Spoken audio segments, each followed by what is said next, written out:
Assalamualaikum warahmatullahi wabarakatuh. Siang hari ini kita akan membahas tentang dinasti Abbasiyah yang dipresentasikan oleh kelompok 3. Kelompok 3 itu yang pertama akan dibacakan dengan Rosidatul Jannah. Assalamualaikum warahmatullahi taala wabarakatuh. Sebelumnya perkenalkan, nama saya Rosidatul Jannah, NIM 2051050300022 dari kelompok 3 yang akan menjelaskan tentang pendirian dinasti Abbasiyah. Pendiri dinasti Abbasiyah adalah Abu al-Abbas as-Saffah pada tahun 750 sampai dengan 754 Masehi. Akan tetapi kekuasaan beliau sangat singkat. Maka Abu Ja'far al-Mansur pada tahun 754 sampai dengan 775 Masehi yang banyak berjasa dalam membangun pemerintahan dinasti Abbasiyah. Pada tahun 762 Masehi, Abu Ja'far al-Mansur memindahkan ibu kota dari Damaskus ke Hashimiyah, kemudian dipindahkan lagi ke Baghdad. Oleh karena itu, ibu kota pemerintahan dinasti Abbasiyah berada di tengah-tengah bangsa Persia. Abu Ja'far al-Mansur dicatat sebagai pendiri dinasti Abbasiyah yang berkuasa selama kurang lebih 20 tahun dan dianggap sebagai tokoh yang terkenal hebat, berani, kuat, tegas, dan pemerintahannya rapi. Di tangannya lah dinasti Abbasiyah ini mempunyai pengaruh yang sangat kuat. Berdirinya pemerintahan ini dianggap sebagai kemenangan pemikiran yang pernah dikumandangkan oleh Bani Hashim setelah meninggalnya Rasulullah, dan mengatakan bahwa yang berhak untuk berkuasa adalah keturunan Rasulullah dan anak-anaknya. Setidaknya anggapan ini bisa diterima karena gerakan Abbasiyah sudah berlangsung sejak lama, yaitu masa pemerintahan Umar bin Abdul Aziz, Khalifah ke-8 dinasti Umayyah. Gerakannya begitu rapi dan tersembunyi sehingga tidak diketahui pihak dinasti Bani Umayyah. Selain itu, gerakan ini juga didukung oleh kalangan Syiah. Hal ini bisa dimaklumi karena dalam melakukan aksinya, para aktivisnya membawa-bawa nama Bani Hashim bukan Bani Abbas. Maka secara tidak langsung orang-orang Syiah merasa disertakan dalam perjuangan mereka. Ada sejumlah alasan mengapa gerakan Abbasiyah yang dipelopori oleh para keturunan Abbas berhasil mendapat dukungan massa, yaitu diantaranya banyak kelompok umat yang sudah tidak mendukung kekuasaan Bani Umayyah yang korup dan memihak kepada sebagian kelompok. Misalnya, kelompok Syiah sejak awal berdirinya dinasti Umayyah telah memberontak karena hak mereka terhadap kekuasaan dirampok oleh Muawiyah dan keturunannya.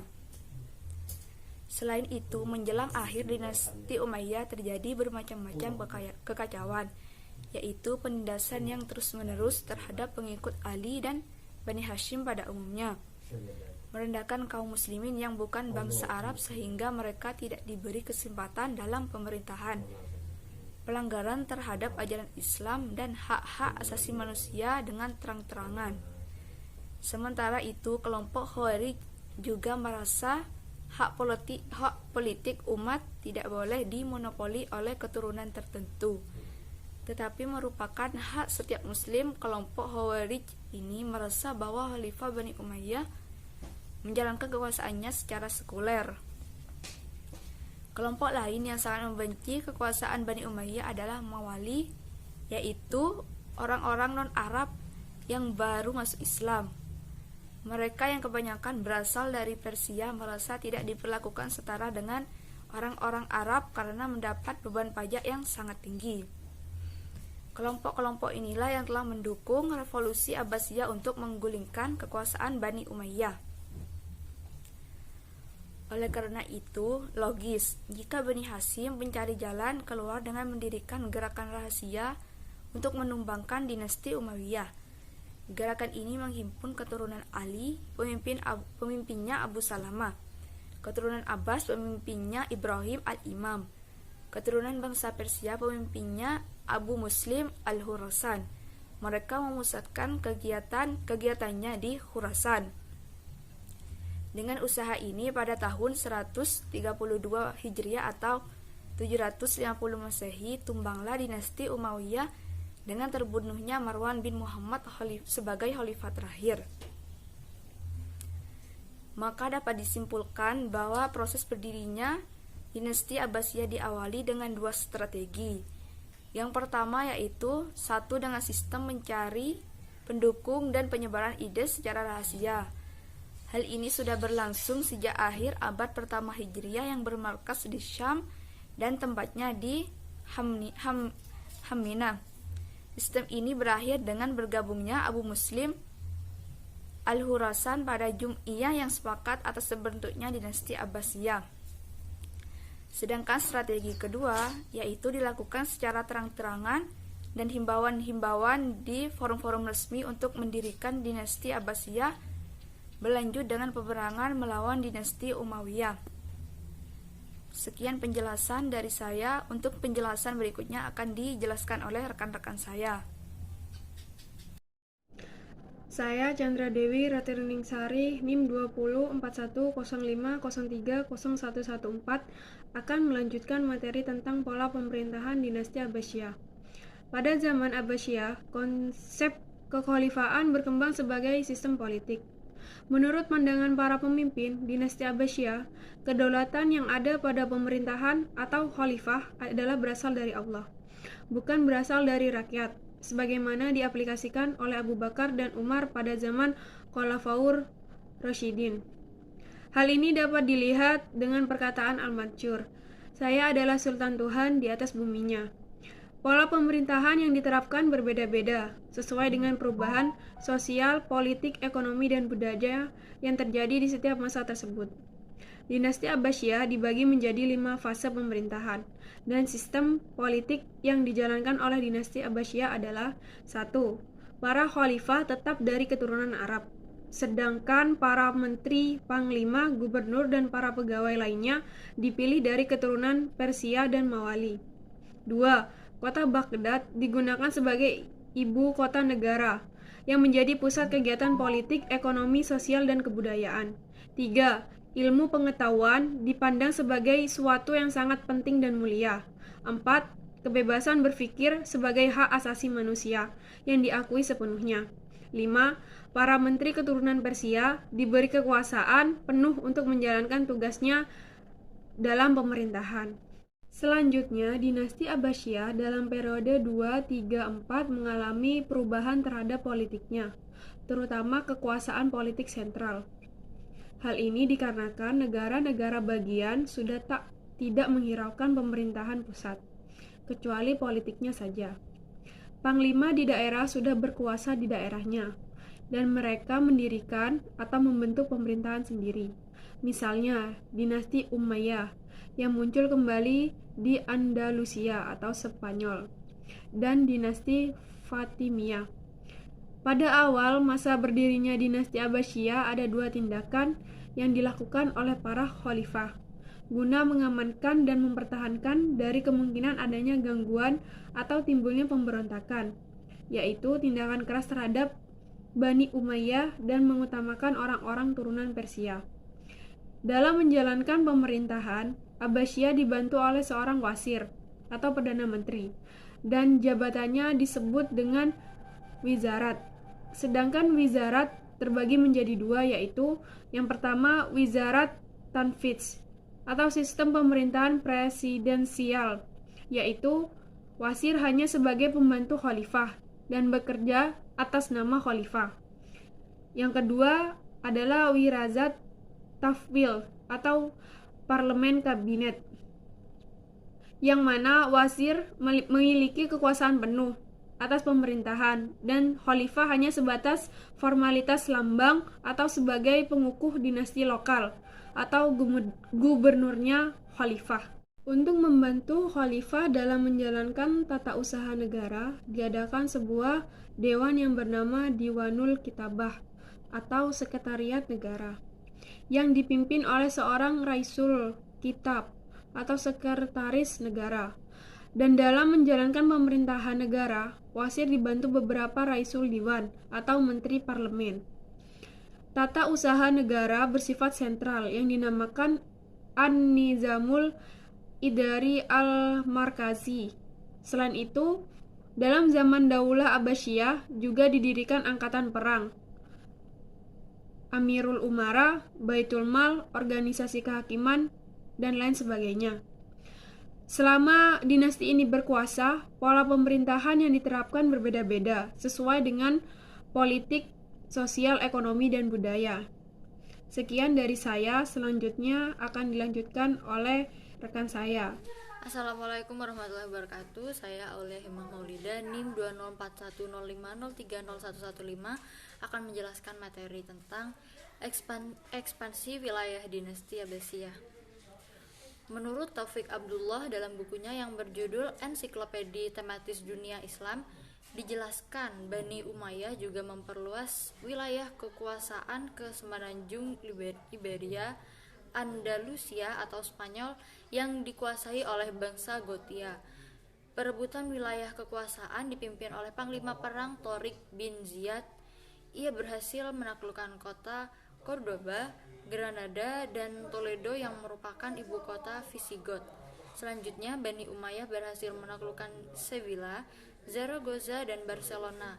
Daerah Aragon dan Castilla juga bertekuk lutut. Sesudah itu, menuju ke timur laut sampai pegunungan Pyrenea. Menaklukkan terhenti karena Khalifah Al-Walid memanggil pasukan pulang ke Damaskus. Kekuasaan Umayyah yang didirikan oleh Muawiyah bin Abu Sufyan hanya mampu bertahan sekitar 90 tahun. Banyak faktor yang mengakibatkan kelemahan dan kejatuhan Bani Umayyah. Yang pertama, yakni konflik berkepanjangan dalam keluarga besar Umayyah. Situasi semakin diperparah dengan naiknya beberapa khalifah yang lemah, boros, dan zalim. Hal ini menimbulkan rasa benci masyarakat dan ulama, sehingga wibawa pemerintahan pusat semakin rusak. Pada masa dinasti Abbasiyah, Islam juga pernah berjaya di Eropa. Namun menurut Wiener S.E. dalam The History of Government from the Earliest Time, volume 2, pada akhir abad ke-8 dinasti Abbasiyah terasing dan dipaksa untuk menyerahkan kekuasaan atas Andalus atau Spanyol dan Maghrib atau Maroko. Kekuatan politik para khalifah sebagian besar berakhir dengan munculnya Buwayhi dan Turki Saljuk. Meskipun kepemimpinan Abbasiyah atas kerajaan Islam yang luas secara bertahap dikurangi menjadi fungsi agama seremonial, dinasti mempertahankan kontrol atas Desme Mesopotamia. Ibu kota Baghdad menjadi pusat ilmu pengetahuan, budaya, filsafat, dan penemuan selama masa kejayaan Islam. Sementara itu, Marshall Hodgson, ahli sejarah peradaban Islam, dalam bukunya The Venture of Islam menyebutkan keruntuhan dinasti Abbasiyah dikarenakan adanya pergeseran orientasi watak peradaban yang berkembang di dunia Islam. Menurutnya, kecenderungan militerisme dan ekspansi wilayah kekuasaan munculnya sebagai ciri utama peradaban Islam, menyusul tampilnya Di sini saya akan menjelaskan tentang peradaban Islam pada masa dinasti Abbasiyah. Berdirinya dinasti Abbasiyah berawal sejak merapuhnya kekuasaan Bani Umayyah yang berujung pada keruntuhan dinasti Umayyah di Damaskus. Dengan segala konflik yang ada pada tubuh Bani Umayyah menjadikan Bani Abbasiyah maju sebagai pengganti kepemimpinan umat Islam. Wajah revolusi kepemimpinan Abbasiyah terhadap Umayyah banyak mendapatkan simpati dari masyarakat, terutama dari kalangan Syiah. Dukungan itu hadir disebabkan janji untuk menegakkan kembali keadilan seperti yang dipraktikkan oleh Khulafaur Rasyidin. Bani Abbasiyah merasa lebih berhak dari Bani Umayyah atas kekhalifahan Islam sebab mereka adalah dari cabang Bani Hashim yang secara garis keturunan lebih dekat dengan Nabi.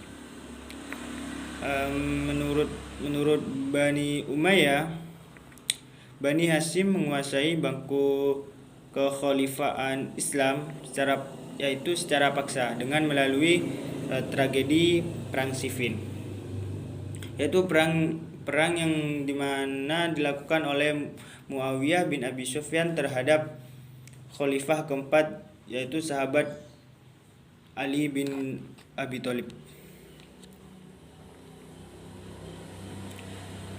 Oleh karena itu, untuk mendirikan dinasti Abbasiyah, mereka mengadakan gerakan yang luar biasa, yaitu melakukan pemberontakan terhadap dinasti Umayyah.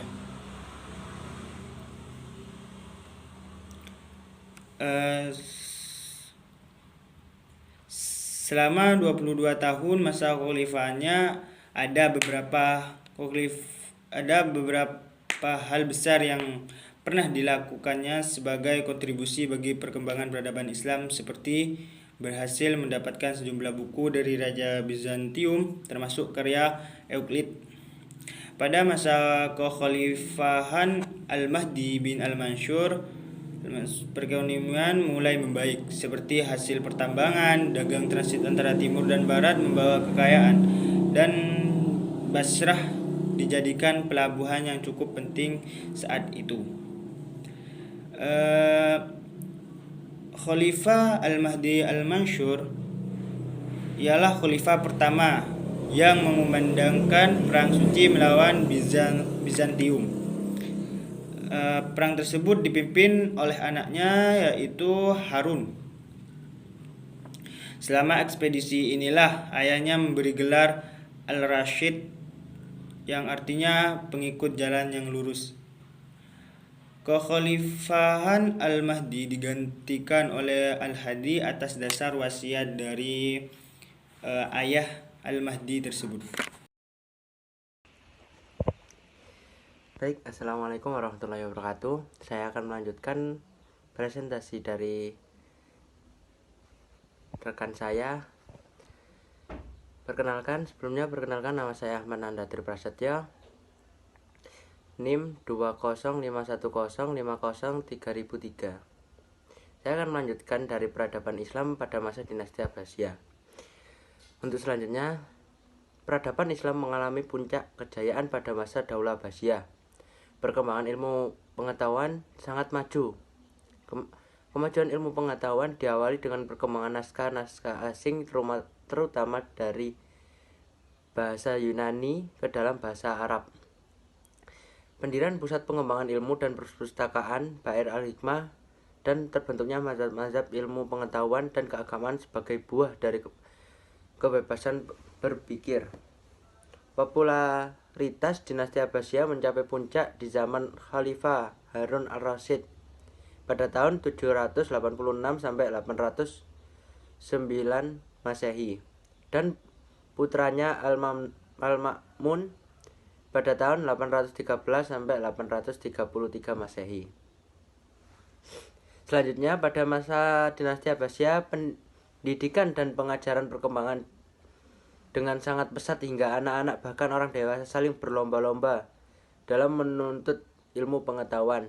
Tingginya nilai pendidikan dalam kehidupan menyebabkan mayoritas masyarakat meninggalkan kampung halaman mereka demi untuk mencapai ilmu pengetahuan di kota, dan salah satu indikator perkembangan pesat pendidikan dan pengajaran ditandai dengan tumbuhnya dan berkembangnya lembaga-lembaga pendidikan Islam. Contoh dari lembaga-lembaga pendidikan Islam itu seperti madrasah, terus rumah sakit, dan banyak lagi. Jadi